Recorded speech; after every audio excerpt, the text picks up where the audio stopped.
lake. This is like, hey Jason, what is this? A lake? What is this? Intercoastal. That's called your north side lake, and that's called your south side lake. Okay.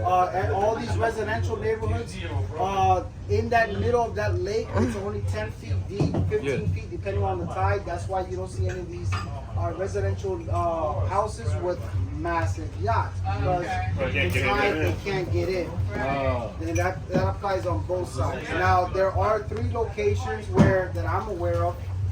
Dania Beach, Oliver, and South Beach, where they have channels where the big guys can come in and out. North Lake, and So, Lake. yes, ma'am. Yes, ma'am. There are some areas. So since these gentlemen, right now. Watch this, y'all. Gentlemen, there are areas that was not supposed to be spearfishing. One of them is in Oliver, and it's right underneath that bridge, and I just couldn't resist it. So I told everyone, please look out for me. And I'm gonna take the rest of this I didn't bring my seafood. GoPro, nothing, but what is underneath that bridge? No, you are not. Every bridge piling is the same. We feed the fish the raw pieces first.